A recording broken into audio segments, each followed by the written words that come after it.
오늘은 중보 기도의 번세라는 이름으로 말씀을 나누고자 하는데, 여러분 중보 기도에 대해서 많이 들어보셨죠? 여러분 성경에서 기도의 사람 하면은 많은 사람이 떠오르지만 그 중에 빠뜨릴 수 없는 사람이 한 명이 있는데, 누구냐면 오늘 본문에 나온 엘리야예요. 엘리야. 성경에 보면 성경 가운데서 죽음을 보지 않고 하늘로 올라간 두 사람이 있어요. 공식적으로 두 사람이 있는데 누굴까요? 혹시 아는 사람? 엘리야 있고, 그 다음에 에녹. 그렇죠. 엘리야는 수레를 타고서 올라갔죠. 그죠? 굉장히 하나님과 동행했던 사람이고, 이 기도함을 통해 이 기도에 놀라운 역사가 일어났던, 성경에 많은 선지자들이 있었지만 이 엘리야처럼 기도함을 통해서 역사하는 그런 경우가 많지 않았어요. 굉장히 대단한 사람이었습니다. 자, 그런데 오늘 본문에 엘리야가 나와요. 자, 이 엘리야하고 여러분 한번 비교해 보시면서, 만약에 나와 엘리야를 비교한다면 나는 어느 위치에 있는 것 같으세요? 엘리야하고 비슷한 사람? 아니면 엘리야보다 한참 밑에 있는 사람? 여러분은 어떤 위치에 있는 것 같으세요? 생긴 걸로 비교할까요? 우리 어쩌면 생긴 걸로 하게 되면 우리는 좀 위에 있을지도 몰라요. 엘리야는 머리가 없었던 사람이었어요. 자, 근데 기도의 능력으로 따지면 어떻게 될까요? 좀 이제 나는 밑에 있지 않을까 하는 생각을 할 수도 있잖아요. 거기에 대해서 주님은 말씀하고 있어요. 대개 3살에서 4살 어린아이들에게 나타나는 주요한 특징이 한 가지가 있는데, 그것은 자기 중심적 사고라는 거예요. 모든 일을 그냥 자기 관점에서 생각하는 거예요. 예를 들자면 내가 배고프면 다른 사람들 다 배고픈 거예요. 그리고 내가 슬프면 다른 사람들도 슬프다고 생각하는 거예요. 만약에 그래서 그 아이들 같은 경우는 딱 봤을 적에 조금 약간 자기중심적이고 이기적으로 한다. 근데 사실은 그 시기가 자기를 찾아가는 시기이기도 해요. 나라는 게 무엇인지, 나의 정체성을 찾아가는 시기이기도 해요. 근데 이게 우리가 이제 성장하면서 점점 이 나를 찾고, 그 다음에 이웃을 생각하고 양보하고 배려하는 것을 배우지 않고 성인이 되어버리면, 이게 그 사람이 이기적인 삶의 태도, 자기중심적인 삶의 태도를 그냥 유지해버리게 되는 거예요. 나중에 성인이 돼서 고치기 굉장히 힘들죠, 사실은. 근데 이게 삶의 모습뿐만 아니라 신앙생활도 동일하게 적용될 수 있다는 거예요. 기도 생활도 마찬가지로 오직 자기만을 위해서 생각하고 자기만을 위해서 기도할 수 있다는 거예요. 오늘 본문에서 야고보는 이기적인 기도가 아닌 서로를 위한 기도, 즉 중보 기도에 대해서 얘기를 하고 있어요. 그래서 이 야고보서를 읽는 성도들은 이 불신자들의 핍박, 교회의 공동체 간의 분열, 경제적으로 가난한 등의 문제로 많은 고난에 있었던 사람들이 있었는데, 이들이 서로를 위해서 기도하라고 얘기하고 있는 거예요. 여러 가지 고난 속에서도 낙심하지 말고 하나님께 기도할 것을 고면하고 있는 것입니다. 중보 기도하면 많은 장점이 있어요. 많은 장점이 있는데, 중보 기도를 하게 되면 자기의 신앙을 성숙하게 하는 가장 좋은 방법 중에 하나가 이 중보 기도예요. 항상 내 문제를 위해서 기도하다가 내 친구를 위해서, 우리 집을 위해서, 그리고 이 교회를 위해서, 내가 나를 위해서 기도하게 되면 나도 모르게 나의 마음이 넓어지고 있다는 걸 느끼게 돼요. 그리고 나도 모르게 기도하면서 하나님의 마음을 품게 돼요. 내가 이 사람을 위해서 기도하지 않을 때는 몰랐는데, 이 사람을 위해서 기도하게 되면 이 사람을 이해하는 마음, 긍휼히 여기는 마음이 생기게 되는 거예요. 또 사랑하는 마음이 생기겠죠? 가정도 마찬가지고 교회도 마찬가지인 거예요. 그래서 우리가 중보 기도를 하게 되면 내가 성장하게 되는, 사실 내가 남을 위해서 기도하는 것 같은데, 내가 기도하게 되면 기도함을 통해서 내가 성장하게 되는 그 또한 놀라운 비밀이 있는 거예요.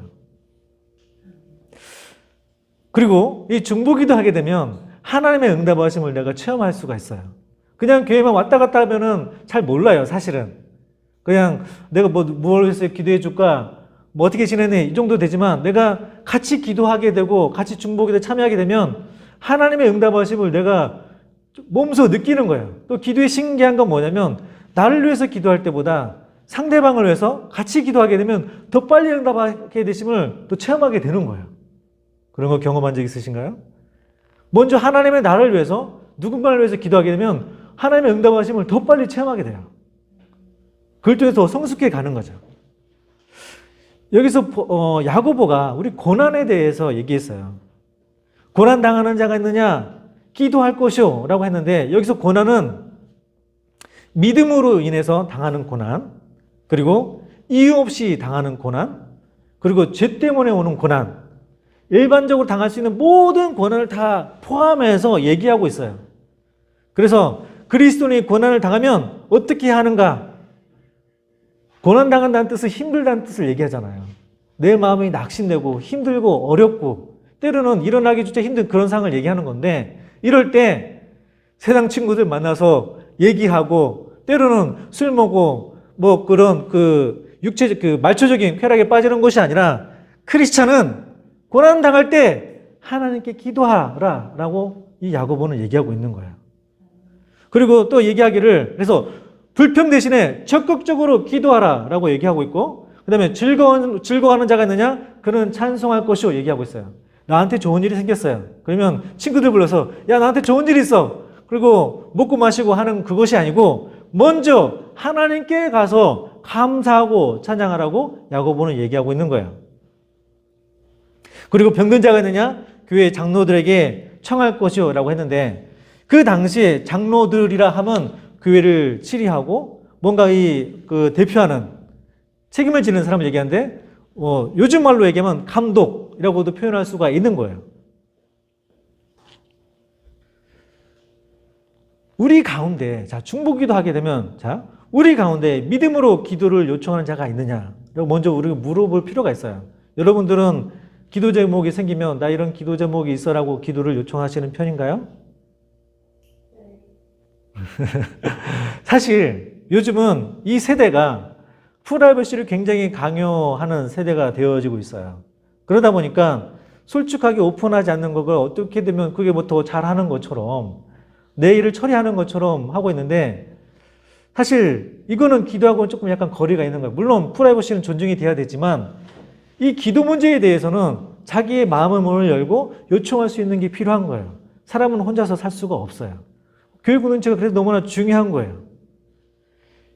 내가 혼자서 해결할 수 없는 문제도 같이 나누게 되면 그거를 해결할 수가 있는 거예요. 그래서 저와 여러분은 이 중보기도 생각할 때 먼저 내 마음의 문을 열고 또 그 기도를 요청할 수 있는 그런 마음을 갖는 게 굉장히 중요해요. 그러고 그렇게 요청하는 것을 마치 나약한 사람이라든지 믿음이 없는 사람으로 생각하면 굉장히 큰 오해가 되는 거예요. 진실로 믿음이 있고 겸손한 사람은 나의 연약함을, 나의 부족함을 나보다 믿음이 있는 사람, 들어줄 수 있는 사람, 또 교육자들한테 나누는 게 필요한 거예요. 그게 지혜롭다고 생각할 수가 있는 거죠. 또 한편 믿음으로, 저와 여러분이 믿음으로 기도해 주는 자인가 또 생각할 필요가 있는 거예요. 내가 기도를 요청하기도 하지만 내가 친구들을 위해서, 가정을 위해서, 이 나라 민족을 위해서 기도해 주는 사람인가라고 또 한번 스스로 점검해야 되는 거예요. 너무나 익숙하게 자기 것만 기도하는 것이 아니라 좀 더 우리가 중보할 수 있는 사람이 되기를 하나님은 또 원하시는 거예요. 그래서 이 나라와 민족의 아픔을 내가 품고, 또 이 한국교회를 품고, 가정을 품고, 또 하나님 나라를 품고 기도할 수 있는 기도의 용사가 되어야 하는 것입니다. 이전에 저도 이렇게 여러분들한테 기도 제목을 묻잖아요. 여러분 기도 제목이 무엇인가 묻잖아요. 근데 제가 지금까지 신앙생활하면서 경험한 바로는 그래요. 그러니까 표면적으로 얘기하는 경우가 있어요. 기도 제목 뭐 해요? 너무 뻔한 얘기들 있잖아요. 너무 뻔한 얘기들 딱 들어도 자기 말하는 사람이나 듣는 사람도 저게 마음에 영혼이 없다. 그렇게 기도 딱 들으면 참 신기한 거는, 그런 기도를 가지고 기도하면 뭔가 이렇게 하나님께 다가간다는 그런 느낌을 그러니까 다가가지 못한다는 느낌을 많이 받아요. 그런데 누군가하고 때로 어떤 사람들은 굉장히 제가 기대하지 않았는데, 예상치 못했는데 자기 너무 비밀한 것까지 다 얘기하는 거예요. 그걸 위해서 기도해 달라고 하는 거예요. 또 그 사람의 그 말에는 저를 믿는 그 믿음이 포함이 되어 있는 거죠. 그러면 그 말을 딱 듣게 되면 집에 가서 잃어버릴 수가 없어요. 잊혀지지가 않는 거예요. 내가 저분을 위해서 기도해 줘야 되는데, 저 사람이 지금 그런 기도 제목이 있지. 그러면 내가 딱 기도하면 항상 그 생각이 떠나지 않기 때문에 그걸 위해서 기도할 수밖에 없어요. 그리고 또 하나 신기한 거는 그 말을 듣고 기도하면 이 사람의 아픔이 나의 아픔이 되는 거예요. 이 사람의 고민이 정말 내가 고민하는 거죠. 그 고민이 막 돼서 내가 막 고민하고 있는 거예요. 내가 그 문제를 해결해서 막 같이 씨름을 하는 거예요. 그러면서 정말 하나님께서 응답하시는 것을 체험하게 돼요. 그래서 저와 여러분이 기도 제목을 낼 때, 또 기도할 때 우리가 얼마나 진실하게 기도 제목을 내고 또 기도하는가도 중요한 거예요.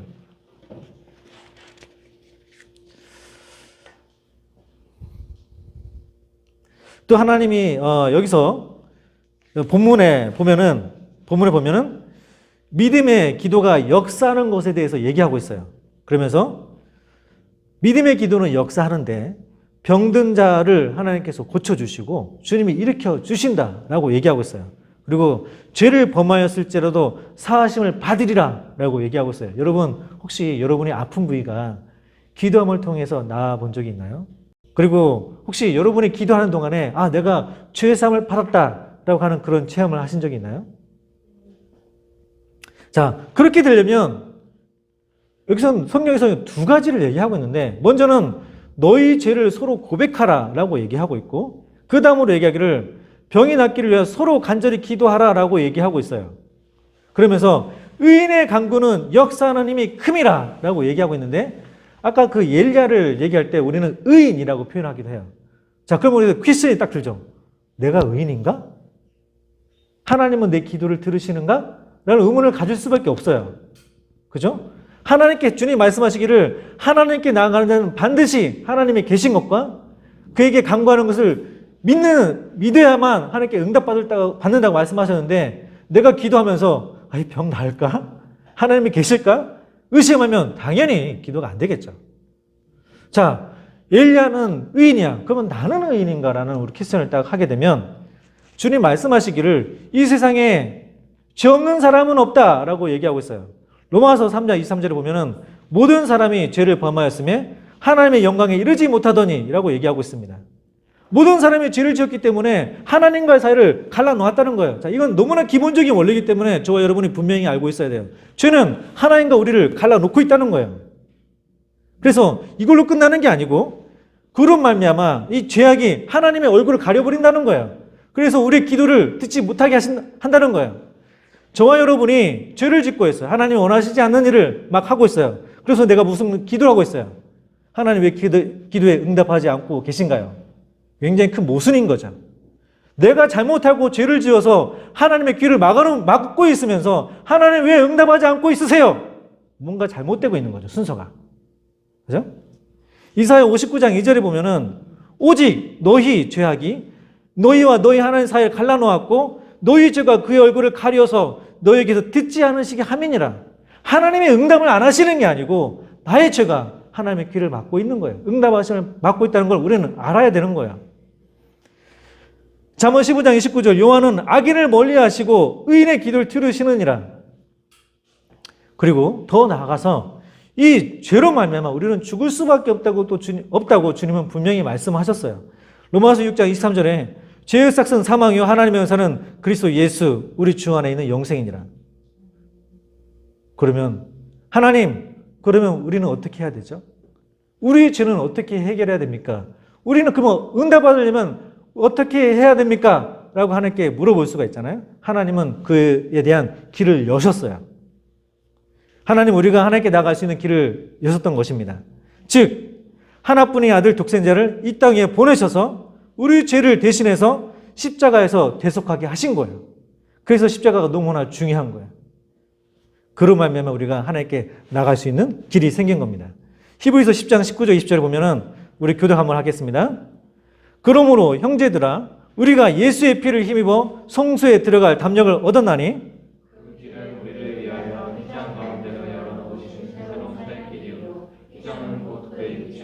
그렇죠.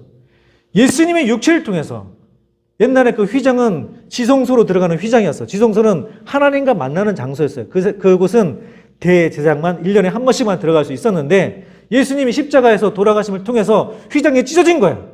찢었다는 것은 우리가 언제든지 예수 믿는 사람은 하나님께 나갈 수 있는 길을 여셨다는 거예요. 예수님이 저와 여러분을 위해서 그 길을 여신 거예요. 이제 예수님을 내가 믿고서 하나님의 자녀가 된 우리는 이제 죄 용서함을 받고 죄 용서함을 받았다는 것은 우리가 엘리야처럼 의롭다함을 하나님께 받았다는 뜻이에요. 받고 하나님께 나아갈 수 있다고 주님은 성경에 분명히 얘기하고 있어요. 우리 의롭다 하는 것은 율법의 행위나 바른 행위가 아니에요. 내가 하나님 앞에 뭔가 착한 행실을 하고 뭔가 이 율법대로 해서 그게 아니고 바로 예수 그리스도를 믿는 그 믿음으로 말미암아 너는 의롭다라고 성경에 딱 도장을 찍은 거예요. 우리는 그걸 분명히 알고 있어야 돼요. 하지만 사단은 주위에서 여러분 우리한테 속삭이고 있는 거예요. 너는 의롭지 않아. 너의 기도는 하나님이 듣지 않으실 거야. 너는 죄인이라고 속삭이지만 우리는 선포해야 되는 거예요. 나는 예수를 믿음으로 말미암아 의롭다를 받았다라고 선포하는 게 굉장히 중요한 거예요. 갈라디아서 2장 16절 같이 한번 너무나 중요한 구절입니다. 우리 같이 한번 읽겠습니다. 자, 시작.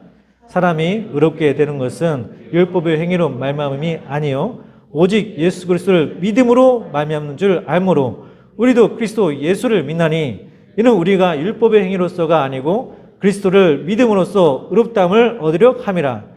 율법의 행위로서는 의롭다함을 얻을 육체가 없느니라. 예수 그리스도를 믿음으로 말미암아 하나님은 저와 여러분을 의롭도다라고 하는 거예요.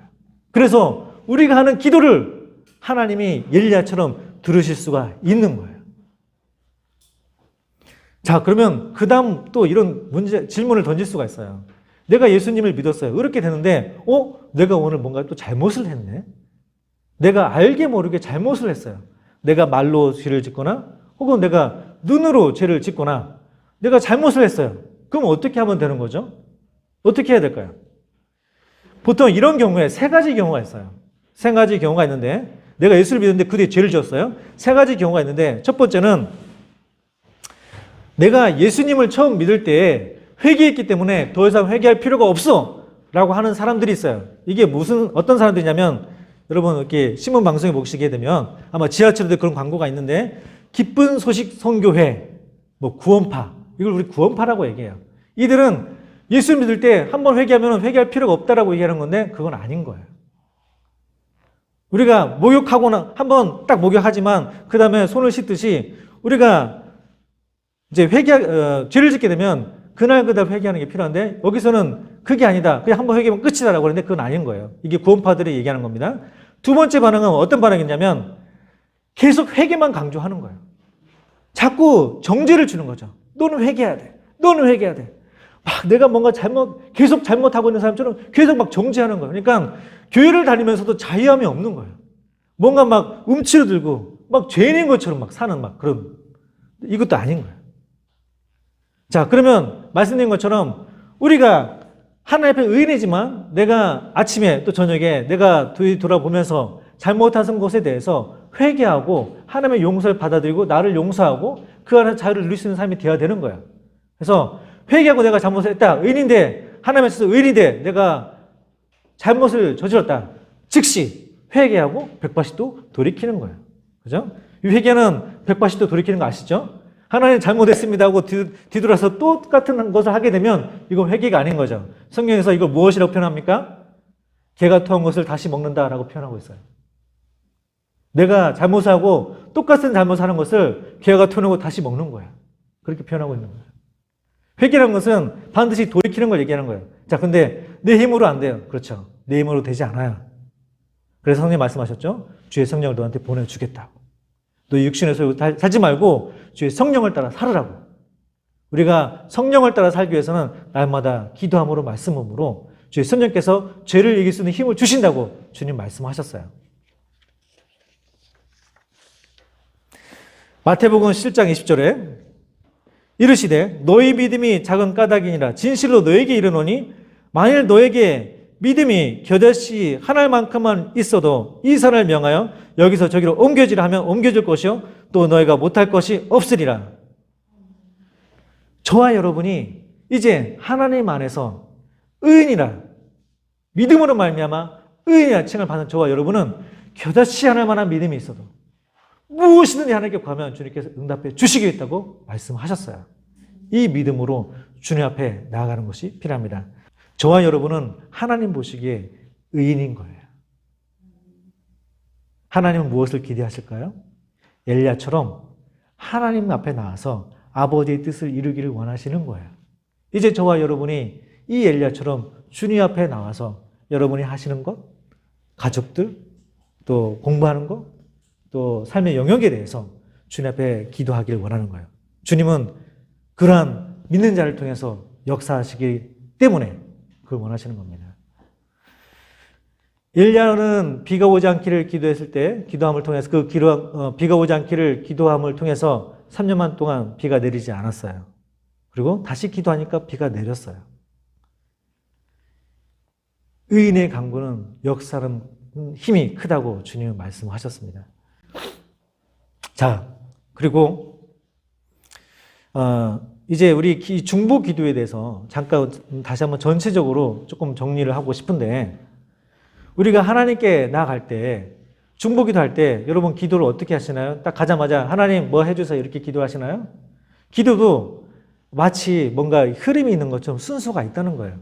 처음에 우리 기도할 때 무엇부터 해야 되죠? 아시는 분?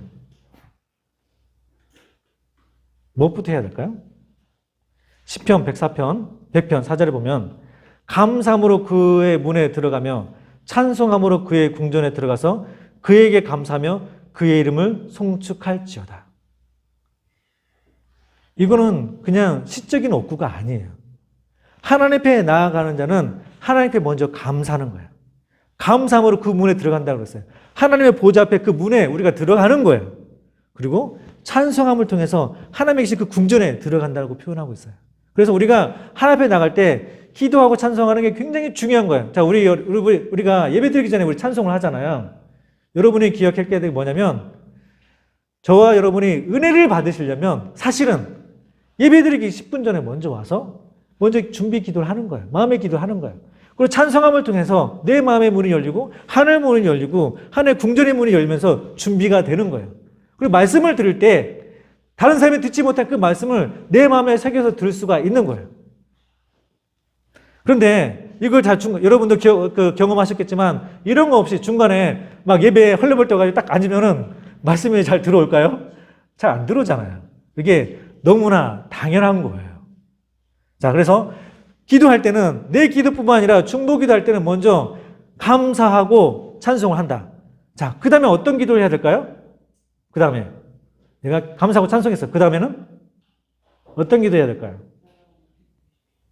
그 다음에는 아까 얘기했는데 회개 기도를 해야 되는 거예요. 여러분, 하나님께서 이 가나안 땅에 이제 이스라엘 백성이 진격하면 이제 전쟁을 하죠. 전쟁을 하는데 그 아주 무너질 것 같지 않았던 여리고성을 하나님께서 정복하게 하셨어요. 약속의 땅 첫 번째 여리고성 무너뜨렸죠. 두 번째 아이성, 여리고성보다 더 작고 금방 무너뜨릴 수 있을 것 같은 이 아이성을 하는데 이스라엘 백성들이 아이성을 갈 때 거기서 패배를 했어요. 오히려 패배를 하고 몇십 명이 죽었어요. 죽임을 당했어요. 그때 이 이스라엘 백성들이 하나님 앞에 울면서 통곡을 했어요. 하나님, 이 가나안 땅을 주신다고 약속하셨잖아요. 근데 왜 우리가 여기서 패배를 하게 됩니까? 라고 얘기하고 있는 거야. 그때 무슨 일이 있었죠? 이스라엘 백성들 가운데?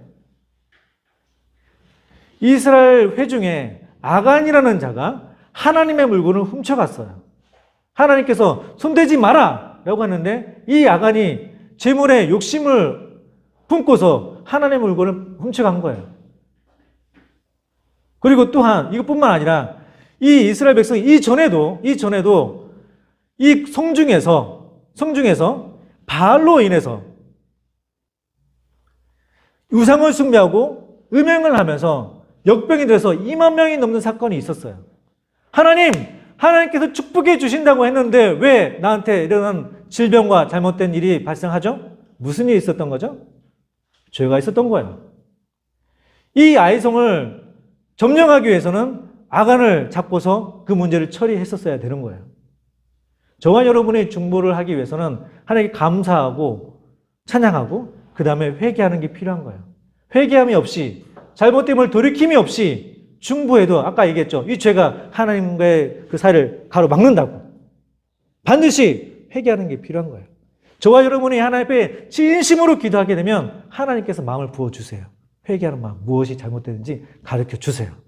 자, 그리고 그 다음에 중보를 하는 거예요. 이 나라 민족을 위해서, 친구를 위해서. 그리고 그 다음에 마지막으로 나의 기도를 하는 겁니다. 나의 기도를 하고 그 다음에 감사함으로 기도를 마치는 거죠.